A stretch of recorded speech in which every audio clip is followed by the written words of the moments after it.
안녕하세요. 친한 변호사 이주영 변호사입니다. 저는 상속 전문 변호사이고요. 오늘은 부모님이 돌아가시기 전에 상속 포기각서를 쓴 경우에 부모님이 돌아가시고 나면 아예 상속을 받을 수 없게 되는 건지, 그리고 유류분 청구도 할 수 없게 되는 것인지, 이 부분에 대해서 말씀을 드리도록 하겠습니다. 옛날 어르신들 중에 내 재산은 전부 아들 줄 거라고 하시면서 딸들한테 미리 상속 포기각서를 쓰라고 하는 경우가 많은데요. 이런 경우에 보통 아들한테 전 재산을 줄 거니까 딸들한테는 한 5천만 원 정도씩 나눠주면서 포기각서 쓰라고 하는 경우가 많아요. 이 경우에 딸들은 부모님이 좀 무섭기도 하고, 또 괜히 집안에 분란을 일으키는 게 좀 싫기도 하고, 또 당장 또 돈이 조금은 생기니까 부모님 말씀에 따라서 상속포기각서를 쓰는 경우가 많습니다. 이때 상속포기각서를 이렇게 쓰고 나서 부모님이 사망하신 경우에 상속포기각서를 쓴 자녀는 그러면 이제 상속 재산을 아예 주장할 수 없게 되는 건지, 그리고 유류분 청구도 할 수 없게 되는 건지, 이게 이제 궁금하실 수 있는데요. 답은 아닙니다.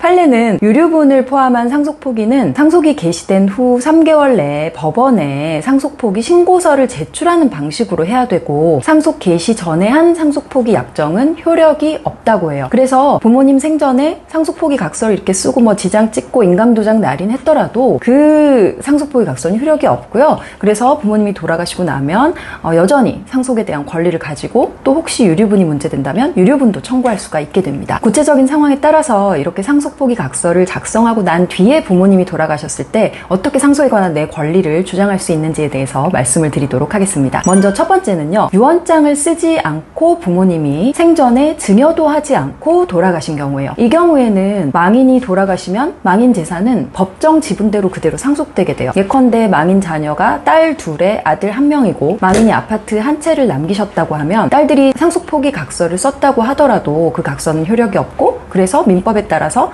아파트는 아들 그리고 딸 2명이 각각 3분의 1씩 상속을 받게 됩니다. 그리고 두 번째는 유언장으로 아들에게 전 재산을 유증한다는 내용의 유언을 남기시고 돌아가신 경우, 이 경우에는 상속포기 각서를 쓴 딸들은 그 아들에게 유류분 반환을 청구할 수가 있습니다. 예를 들어서 상속인이 아까처럼 아들 하나 딸 둘인 경우에 딸들은 원칙적으로 상속을 받을 경우에는 3분의 1씩 상속을 받을 수 있지만 유류분은 그 절반인 6분의 1만 청구할 수 있습니다. 그래서 만약에 딸들이 사전에 5천만 원을 받고 상속포기 각서를 썼다고 하면 6분의 1 지분에서 5천만 원을 제외한 금액에 대해서 여전히 유류분 반환을 청구할 수가 있게 됩니다. 그리고 세 번째로는 생전에 아들에게 재산을 대부분 증여한 경우, 딸들한테 상속포기를 하도록 한 다음에 아들에게 재산 전부나 대부분을 증여하고 돌아가실 수 있거든요. 그 경우에도 역시 상속재산 분할 청구나 또는 유류분 청구를 할 수가 있습니다. 남아있는 상속재산이 얼마라도 있다면 이 재산에 대해서 먼저 상속재산 분할 심판 청구를 통해서 증여를 많이 받아간 아들은 남아있는 상속재산에 대해서는 권리가 없다, 거기에서 지분을 배제시키는 그런 주장을 할 수가 있고요. 그리고 이 상속재산을 딸들이 가져오더라도 여전히 유류분에게 미치지 못한다면 추가로 유류분 반환 청구도 할 수 있게 돼요. 이런 식으로 상속포기 각서를 작성했더라도 망인이 돌아가신 후에 나에게 여전히 상속에 관한 권리는 남아있는 것이고요.